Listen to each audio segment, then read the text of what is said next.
Hello viewers, कैसे हैं आप सब लोग। स्वागत है आपका मेरे YouTube channel study with doctor Pavan Oberoi पर। मैं doctor Pavan Oberoi, head of department faculty of commerce, Bhagwati college Meerut. Viewers, आज इस वीडियो में मैं आपसे डिस्कस कर रहा हूं। देखिए, दो तरीके से वीडियो अपलोड करूंगा। एक तो ये उत्तर प्रदेश टीजीटी का जो 2015 में क्वेश्चन पेपर हुआ था कॉमर्स का, तो वो मैं आपसे जो है डिस्कस करूँगा। और दूसरा जो है, जिन स्टूडेंट्स का बीएड एंट्रेंस का एग्ज़ाम है कॉमर्स से और इकोनॉमिक्स में, तो वो अपना इस वीडियो को देख सकते हैं। तो ये वीडियो उनके लिए भी बहुत ज़्यादा हेल्पफुल रहेगी, ठीक है, खासकर कॉमर्स वालों के लिए, क्योंकि इकोनॉमिक्स के तो कुछ ही क्वेश्चंस हैं, जैसे बिजनेस इकोनॉमिक्स या स्टैटिस्टिक्स के हो गए, लेकिन कॉमर्स वालों के लिए ज़्यादा हेल्पफुल रहेगी। तो दो तरीके से वीडियो अपलोड करूँगा, ठीक है। और टीजीटी का एग्ज़ाम की शायद डेट शीट भी आ चुकी है। 7 या 8 अगस्त को टीजीटी वालों के एग्ज़ाम है, और 17 और 18 अगस्त में आई थिंक जो है वो पीजीटी वालों के एग्ज़ाम है, यूपी टीजीटी और पीजीटी वालों के। तो फर्स्ट टाइम आप मेरे चैनल को देख रहे हैं तो मेरा channel study with doctor Pavan Oberoi को सब्सक्राइब कर लीजिएगा, लाइक और शेयर भी कर लीजिएगा, ताकि जो है आप जो है बेनिफिट्स ले सकें। और दूसरा व्यूवर्स, ये सारे वीडियोज़ हैं मेरी प्लेलिस्ट में मिलेंगे आपको। तो पीजीटी वाली अलग प्लेलिस्ट है और टीजीटी वाली जो है यूपी टीजीटी सॉल्व पेपर की अलग प्लेलिस्ट है। तो अभी मैंने 2 दिन पहले भी एक पेपर सॉल्व करवाया था 2016 का, लेकिन वो 2019 में हुआ था, तो वो भी मैंने करवा दिया है, विद एक्सप्लेनेशन है वो, तो आप उसकी भी स्टडी कर सकते हैं। और दूसरा, अगर आपको कुछ भी अगर जो है इसकी पीडीएफ फाइल चाहिए हो, तो नीचे जो डिस्क्रिप्शन बॉक्स में फ़ोन नंबर दे रखा है, आप मुझसे कॉन्टैक्ट कर सकते हैं, तो आपको जो है पीडीएफ भी अवेलेबल हो जाएगी, ठीक है व्यूअर्स। चलिए, देखिए 125 क्वेश्चन है, इसलिए मैं वीडियो थोड़ी सी ज़्यादा स्पीड जो है वो तेज़ रखूँगा। तो इसमें सीधा आंसर का ऑप्शन मैंने नीचे लगा रखा है, तो आप इसको बहुत ध्यान से देखिएगा। फर्स्ट क्वेश्चन है कि बाज़ारों में साधनों की कीमत निर्धारित होती है। तो ऑप्शन सी सही है कि साधनों की मांग व पूर्ति द्वारा। किस वर्ष institute of cost and works accountant की स्थापना स्वायत्त संस्था के रूप में हुई थी? इंग्लिश में ऑटोनोमस कहते हैं स्वायत्त संस्था को, तो ऑटोनोमस इंस्टीट्यूट के रूप में हुई थी, तो वो था 1944 में। Option A. विकास केंद्रित अर्थशास्त्र के प्रतिपादक कौन हैं? तो वो हैं आपके प्रोफेसर सैमुअल्सन। प्रमाणक कितने प्रकार के होते हैं? 2। निम्नलिखित में से किसका संबंध विज्ञापन की सीमाओं से है? तो ऑप्शन डी करेक्ट है। तीनों ही ऑप्शन सही हैं कि कम सशक्त, लोचहीनता या कम प्रभावी। किस प्रकार की वस्तुएं जो हैं पूरक वस्तुएं कहलाती हैं? तो ऑप्शन ए ही ठीक है इसमें, कि जब 2 या अधिक वस्तुएं एक साथ प्रयोग में लाई जाती हैं। एक अंकेक्षक की नियुक्ति के लिए कंपनी अधिनियम की किस धारा के अंतर्गत प्रावधान वर्णित हैं? तो वह है धारा 221। निम्नलिखित में से कौन सा कथन सत्य है? तो ऑप्शन सी।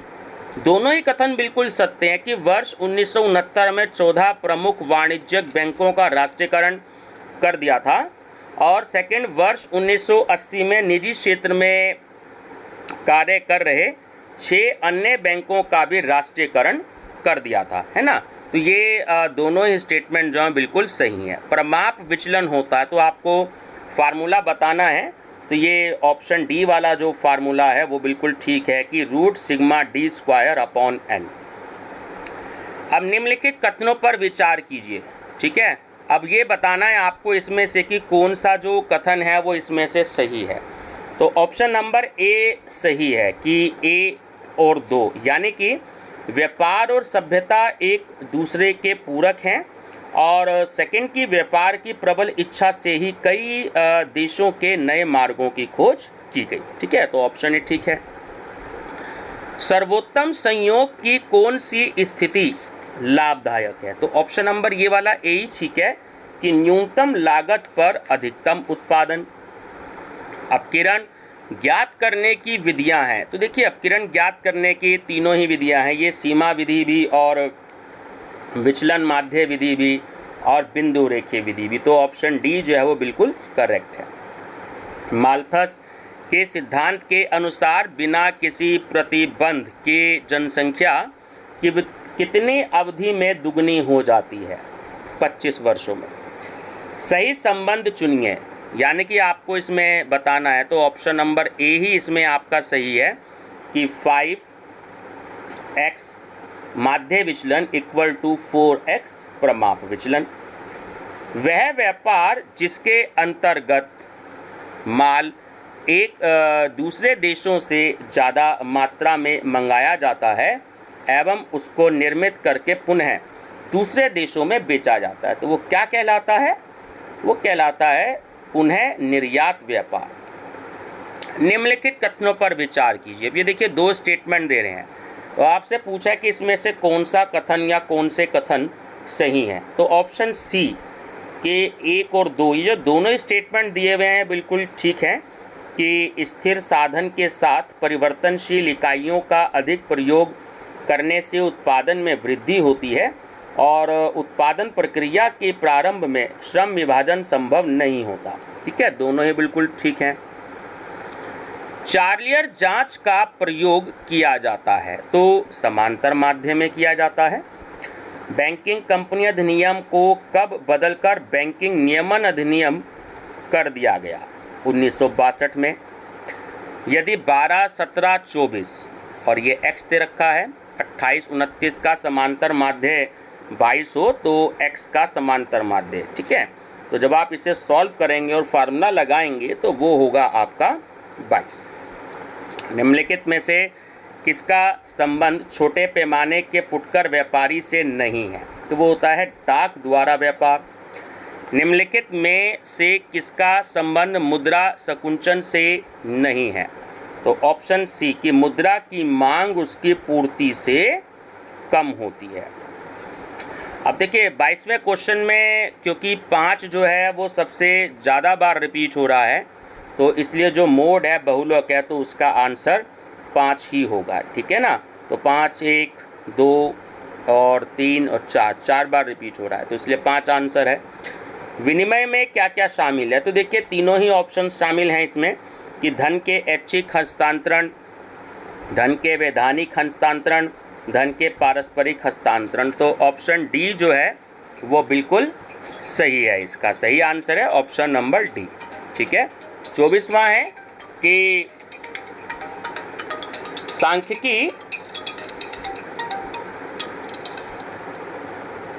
सांख्यिकी माध्यों का विज्ञान है, यह कथन किसका है? तो यह कथन है ऑप्शन नंबर बी, बाउले का। एक ही छत के अंतर्गत एक बड़ा भंडार जिसमें निम्न प्रकार की वस्तुओं का फुटकर व्यापार होता है, तो वो क्या कहलाता है ना? तो वो कहलाता है विभागीय भंडार। ठीक है, वैधानिकता के आधार पर वर्गीकृत बाजार में से किस बाजार पर सरकार का नियंत्रण सर्वाधिक होता है? तो ऑप्शन नंबर ए, वैध या उचित बाजार। एक कार का किराया मूल्य 1,20,000 है और रोकड़ मूल्य कैश प्राइस जब वो 1,08,000 है, तो किराया क्रय पद्धति के अंतर्गत देय ब्याज होगा। ठीक है, तो ऑप्शन नंबर बी सही होगा, 12,000। 1,20,000 में से आप 1,08,000 को माइनस कर देंगे तो 12,000 हो जाएगा। किस प्रकार के बाजार में परिवहन लागतों का वस्तु के मूल्यों पर कोई प्रभाव नहीं पड़ता है? पूर्ण बाजार। किस्त भुगतान पद्धति का नियमन होता है? तो ऑप्शन नंबर सी सही है कि वस्तु विक्रय अधिनियम। एफ्टा EFTA में निम्न में से कौन सा देश शामिल नहीं है? जर्मनी। निम्न में से किसका संबंध पूर्ण प्रतियोगिता बाजार से है? तो देखिए दोनों सही है, ऑप्शन नंबर सी सही है कि ए और बी दोनों, मतलब कि क्रेताओं और विक्रेताओं की संख्या अधिक और सभी एक सी वस्तुओं के क्रय विक्रय करते हों। अधिकार शुल्क यानी कि रॉयल्टी किससे संबंधित है? देखिए रॉयल्टी में पेटेंट भी आता है, तेल के कुएं से भी होती है और ईंट निर्माण से भी होती है, तो सही आंसर है ऑप्शन नंबर डी, उपयुक्त सभी। उत्पादन यदि 10,000 रुपये प्रति टन, अधिकार शुल्क इसकी 2 रुपये 50 पैसे प्रति टन, न्यूनतम किराया 41,000 रुपये और प्रतिवर्ष लघु कार्य यानी शॉर्ट वर्किंग का अमाउंट कितना होगा। ठीक है, तो आप इसे सॉल्व कर लीजिएगा, आंसर आपका आ जाएगा। ठीक है, चलिए निम्नलिखित में से कब अधिकतम लाभ की प्राप्ति होगी। तो option number A, MR equal to MC यानी marginal revenue equal to marginal cost. SAPTA को प्रभावी करने का निर्णय किस दक्षेश शिखर सम्मेलन के दौरान हुआ। वो हुआ 8वें में। निम्नलिखित में से कौन सा कथन असत्य है। तो देखिए ये वाला तो बिल्कुल ठीक है, बी वाला भी ठीक है, सी वाला भी ठीक है। तो ऑप्शन नंबर जो डी है वो बिल्कुल इसमें असत्य कथन है कि वस्तु के उत्पादन में सीमांत उत्पत्ति ह्रास नियम लागू नहीं होता है ना। तो ये जो है आपका बिल्कुल असत्य कथन है। नेक्स्ट है, जिम खाना क्लब की स्थायी संपत्तियां 3,50,000 रुपये, बैंक ऋण 1 लाख रुपये और उपार्जित चंदा 45,000 रुपये। क्लब का पूंजी कोष होगा तो वो होगा 2,95,000 रुपये। निम्न में से कौन मुद्रा के गौण कार्य हैं। तो वो है आपका मूल्य हस्तांतरण। गोल्फ क्लब कानपुर ने अपना पुराना फर्नीचर बेचा 14,500 रुपये में। पुस्तक मूल्य जो था 13,200 रुपये। आय व्यय खाते के क्रेडिट पक्ष में दर्शाई गई राशि कितनी होगी। तो वो होगी 1,300 रुपये। ठीक है, माइनस कर दीजिएगा। बैंकॉक घोषणा का संबंध किससे है, बहुत ही इंपॉर्टेंट है। तो वो है आसियान से। ठीक है, निम्नलिखित में से किसका संबंध मुद्रा के आकस्मिक कार्य से है। तो आकस्मिक कार्य जो है वो ऑप्शन सी है, सामाजिक आय का वितरण।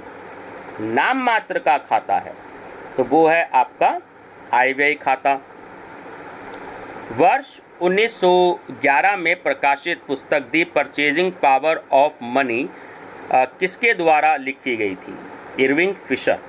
प्राप्ति एवं भुगतान खाते में कौन सी मद जमा पक्ष में लिखी जाएगी। तो वो होगी नकद मजदूरी भुगतान की। शंघाई 6 के शामिल होने वाला छठा देश कौन सा है। तो वो था उज्बेकिस्तान। इटालियन अर्थशास्त्री धवन जैती का संबंध किससे है। तो वो मुद्रा का परिमाण सिद्धांत से है। ठीक है, ग्रेशम का तो हो ही नहीं सकता क्योंकि इन्होंने कहा था कि बुरी मुद्रा अच्छी मुद्रा को चलन से बाहर कर देती है ना। तो ग्रेशम का तो हो ही नहीं सकता। तो मुद्रा का परिमाण सिद्धांत। जिनका हस्तांतरण मात्र सुपुर्दगी से हो वह है। तो वो है वाहक ऋण। आर्थिक संकट के समय सरकार अपनी वित्तीय आवश्यकताओं को पूरा करने हेतु अत्यधिक पत्र मुद्रा निर्गमित करती है तो उससे उत्पन्न होने वाली स्थिति कहलाती है। तो वो कहलाती है चलन स्फीति। न्यूनतम अभिदान राशि सेबी के दिशा निर्देशों के अनुसार कुछ निर्गमन के बराबर होनी चाहिए। तो वो होनी चाहिए 90%। क्षेत्रीय मूल नियम रूल ऑफ ओरिजिन का प्रतिपादन किसने किया। तो वो यूरोपीय आर्थिक समुदाय ने किया। निम्नलिखित कथनों पर विचार कीजिए। देखिए दोनों ही कथन जो है बिल्कुल सही है ना। ऑप्शन नंबर सी करेक्ट है कि दोनों कथन बिल्कुल सत्य हैं कि मुद्रा की क्रय शक्ति में निरंतर वृद्धि होना मुद्रा संकुचन के लक्षण है और मुद्रा के अवमूल्यन का उद्देश्य स्वदेशी उद्योगों को संरक्षण प्रदान करना है। ठीक है, ऋण पूंजी है। देखिए जो ऋण पूंजी होती है वो अपरिवर्तनशील ऋण पत्र है। वर्ष 1921 में किसको मिलाकर इंपीरियल बैंक ऑफ इंडिया की स्थापना की गई थी। तो ऑप्शन सी करेक्ट है, ए और बी दोनों। मतलब बैंक ऑफ बम्बई और बैंक ऑफ कलकत्ता और भी बैंक ऑफ मद्रास, तीनों को मिलाकर के इंपीरियल बैंक ऑफ इंडिया की स्थापना की गई थी। अंशों पर अभिगोपन कमीशन की अधिकतम दर कितनी है। तो वो है 5%। वर्ष 1988 में स्थापित बहुपक्षीय निवेश गारंटी एजेंसी का मुख्यालय कहाँ पर है? तो वो पेरिस में है। ठीक है, ध्यान रखेंगे। पूर्णतया लोचदार मांग वक्र की आवृत्ति होगी तो वो समतल होगी। एक कंपनी की पूंजी 25 करोड़ रुपए है, वर्ष 2011 में उसे हानि उठानी पड़ी, तो अधिकतम वार्षिक प्रबंधकीय पारिश्रमिक होगा, तो वो होगा 20 लाख रुपए का। चलिए अब एक मैचिंग वाला क्वेश्चन है। देखिए एनटीए नेट में तो ऐसे क्वेश्चन बहुत आते हैं और आजकल टीजीटी पीजीटी में भी आते हैं, तो मैं डी ही बता देता हूँ क्योंकि इसमें ऑप्शन नंबर डी बिल्कुल ठीक है। अब सामने स्क्रीन पे आपको दिखाई दे रहा होगा कि जो भारतीय औद्योगिक वित्त निगम है तो उसकी स्थापना हुई 1948 में। ठीक है, और राज्य वित्त निगम है उसकी स्थापना हुई 1964 में। भारतीय औद्योगिक विनियोग की स्थापना हुई 1994 में और भारतीय लघु उद्योग विकास बैंक की स्थापना हुई 1990 में। ऑप्शन नंबर डी जो है वो सही है, ध्यान रखेंगे। गारंटी का अनुबंध संबंधित है तो वो अभिगोपन से संबंधित है।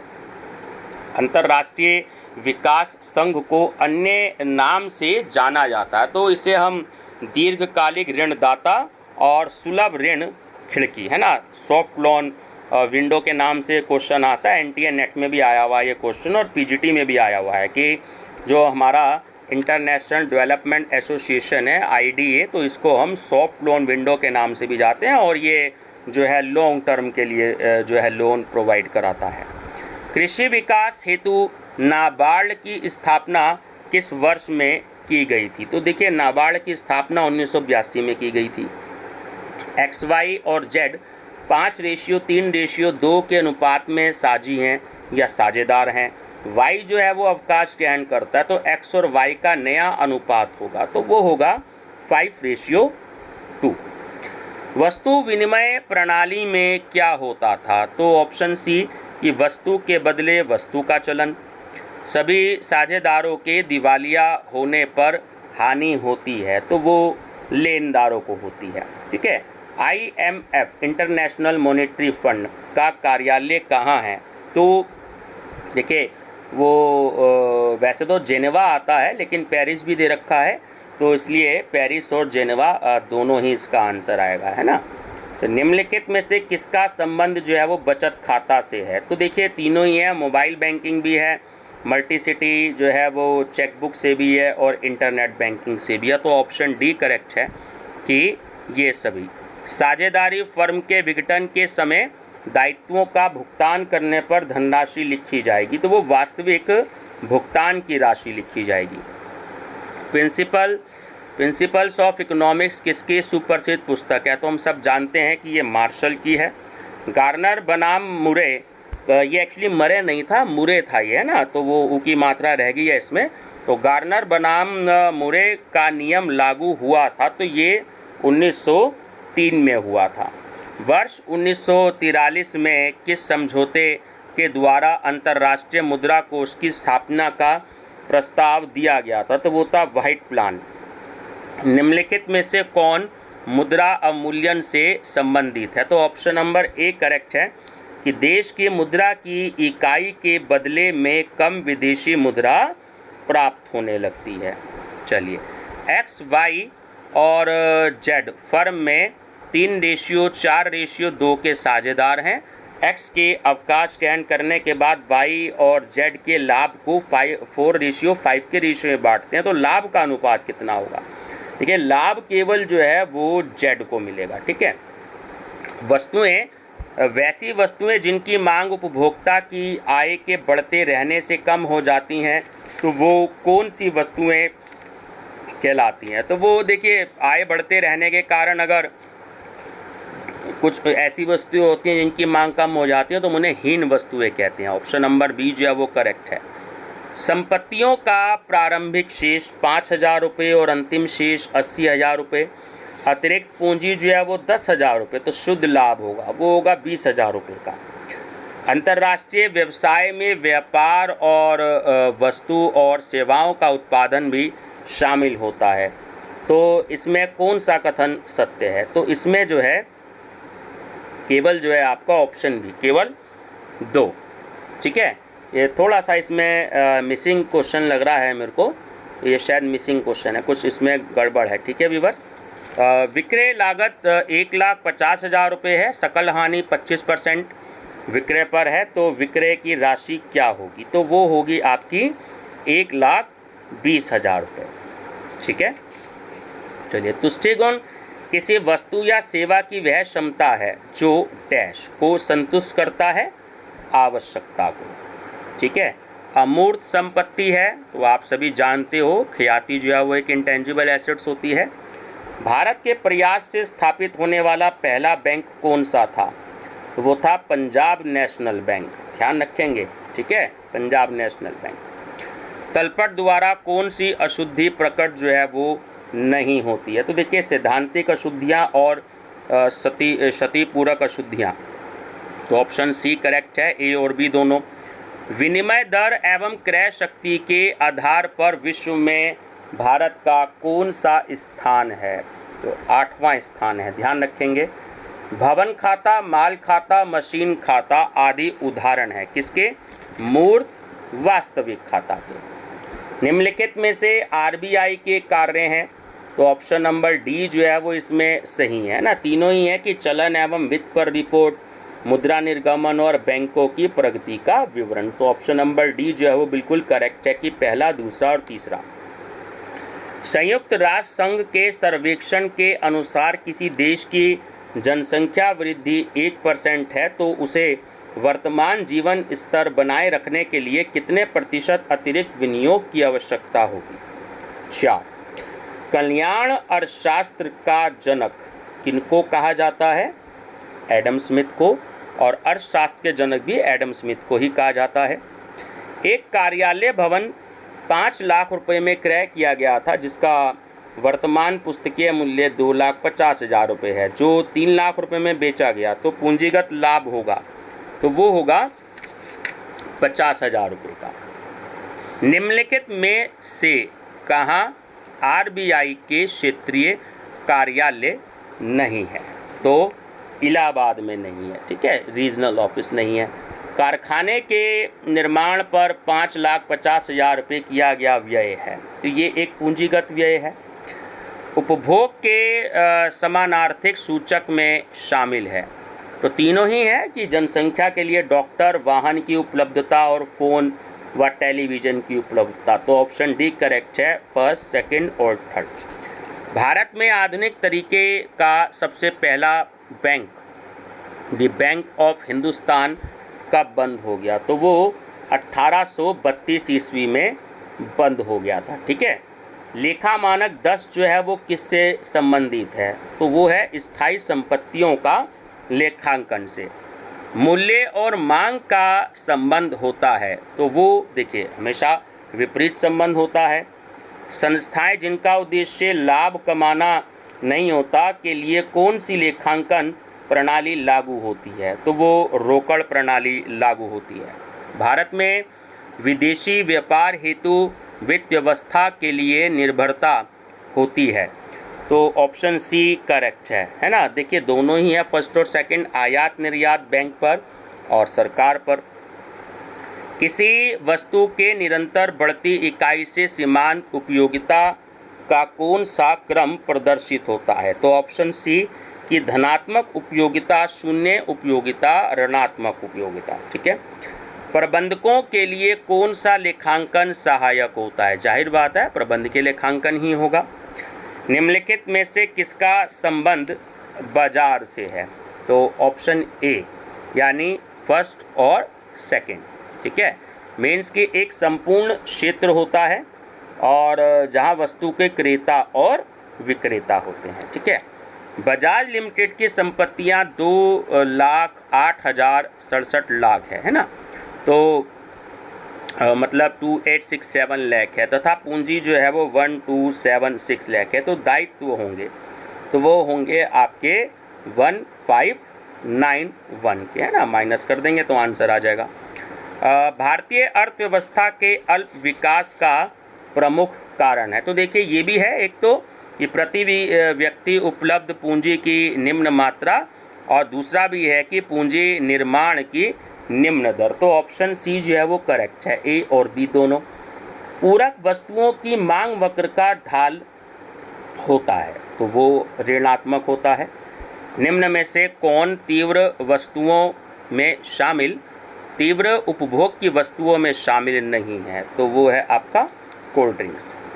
एक्स 1/4 हिस्से के लिए 50,000 रुपये पूंजी प्रवेश के समय लगाता है और फर्म में वाई और जेड की पूंजी क्रमशः 40,000 और 60,000 है। तो ख्याति का मूल्य क्या होगा? तो वो होगा 50,000 रुपये का। आरबीआई यानी रिजर्व बैंक ऑफ इंडिया कितनी अवधि के लिए केंद्र और राज्य सरकारों को ऋण उपलब्ध कराता है? तो 90 दिन के लिए कराता है। केवल पूर्वदत्त पूर्वाधिकार अंश ही शोधनीय है, ऐसा उल्लेख है तो धारा 80 में है। वित्तीय प्रोत्साहन में क्या क्या शामिल है? तो देखिए, वेतन तथा भत्ता, सेवानिवृत्ति लाभ और लाभ में भागीदारी। तो ऑप्शन डी करेक्ट है ये सभी। पूंजी की विशेषताएं हैं तो ये तीनों ही हैं कि ये उत्पादन का जो है गौण साधन है, पूंजी में घिसावट होती है और पूंजी भूतकाल की बचतों का परिणाम है। तो ऑप्शन डी करेक्ट है ये सभी। बोनस अंश निर्गमन हेतु किस खाते का उपयोग किया जाता है? पूंजी शोधन संचय खाता। निम्न कोटि की वस्तुओं के मूल्यों में कमी हो जाने पर उनकी मांग बढ़ने के स्थान पर घटने लगती है। इस नियम का संबंध किससे है? तो देखिए, ये है आपका गिफिन का विरोधाभास। ठीक है, इसे हम इंग्लिश में गिफिन पैराडॉक्स भी कहते हैं। क्लोजिंग स्टॉक को ज्ञात करने का सूत्र क्या है? तो ऑप्शन नंबर बी आपका सही है कि opening stock plus purchases minus cost of goods sold. ठीक है। प्रवर्तन मिश्रण के घटक होते हैं तो उसमें भी ऑप्शन नंबर डी करेक्ट है आपका। ये चारों ही होते हैं कि विज्ञापन, प्रचार, विक्रय संवर्धन और व्यक्तिगत विक्रय। निम्न में से किसका संबंध संयुक्त मांग से है? देखिए, संयुक्त मांग जो है वो एक्चुअली इसका में टीवी आएगा, टेलीविज़न। ऑप्शन नंबर ए जो है वो सही है। लेखा मानक 28 किससे संबंधित है? तो ये है संपत्तियों की क्षति से। ठीक है। अतिस्फीति या सरपत दौड़ती स्फीति में क्या होता है? तो इसमें ऑप्शन नंबर डी जो है वो सही है कि ये स्थिति अर्थव्यवस्था के मौद्रिक प्रणाली विफलता को दर्शाती है। एक प्रबंधक की पारिश्रमिक सीमा 5% का उल्लेख किस धारा में है? तो वो है धारा 387। पोस्टकोर्ब नामक सूत्र के प्रतिपादक कौन है? ये क्वेश्चन बहुत बार आया हुआ है, वह लूथर गुलिक। ठीक है। निम्नलिखित में से किस प्रकार की वस्तुओं के मांग में लोच सर्वाधिक होगी? कार। वर्तमान स्टैटिस्टिक शब्द का प्रयोग सर्वप्रथम गॉटफ्रायड अकेनवाल ने किया था। वे किस देश के नागरिक थे? तो वो थे जर्मनी के। और यहाँ पे एक अपने आप में क्वेश्चन है जो पूछा गया कई बारी कि स्टैटिस्टिक्स के जो पिता थे, सांख्यिकी के पिता, वो कौन थे? तो वो थे गॉटफ्रायड अकेनवाल। ठीक है। वस्तुओं के उत्पादन की लागत कम हो जाती है तो ऑप्शन ए सीमांत उत्पादन में वृद्धि होती है। चतुर्थक विचलन यानी क्वार्टाइल डिवीजन की गणना की जाती है तो इसमें आपका ऑप्शन नंबर बी ठीक है, Q3 - Q1/2। General and industrial management किसकी पुस्तक है? तो वो है हेनरी फ्योल की। अनुकूलतम जनसंख्या वह है तो ऑप्शन नंबर सी है ना, और ए और बी दोनों ही ठीक है कि जो प्रति व्यक्ति अधिकतम आय प्रदान करती है और जिससे अधिकतम उत्पादन संभव होता है। तो ऑप्शन सी करेक्ट है। वित्तीय अंकेक्षण कराया जाता है तो वो वार्षिक कराया जाता है। निम्नलिखित में से किसका संबंध मांग के विज्ञापन लोच से है? तो यही फार्मूला बिल्कुल ठीक है, ए ऑप्शन वाला, कि विक्रय में अनुपातिक परिवर्तन डिवाइडेड बाय विज्ञापन व्यय में अनुपातिक परिवर्तन। कॉस्ट एंड वर्क्स अकाउंटेंट अधिनियम लागू हुआ था तो वो 1959 में लागू हुआ था।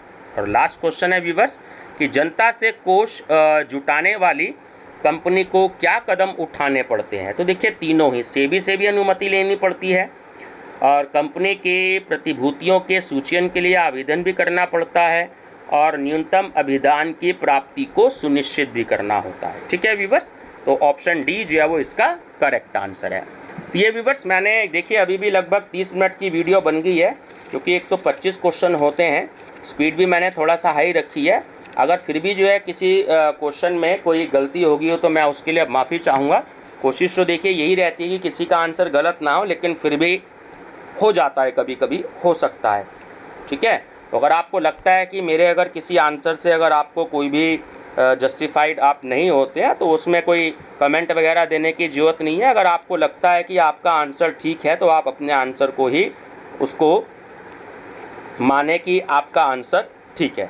ठीक है व्यूअर्स, तो ये मैंने कोशिश करी है, तो ये बीएड वालों के लिए भी उतने ही हेल्पफुल हैं जितने आपके टीजीटी पीजीटी वालों के लिए हेल्पफुल हैं। ठीक है व्यूअर्स, तो आप मेरा चैनल जरूर सब्सक्राइब कर लीजिएगा, study with doctor Pavan Oberoi, और प्ले लिस्ट आप विजिट करिएगा। Thank you.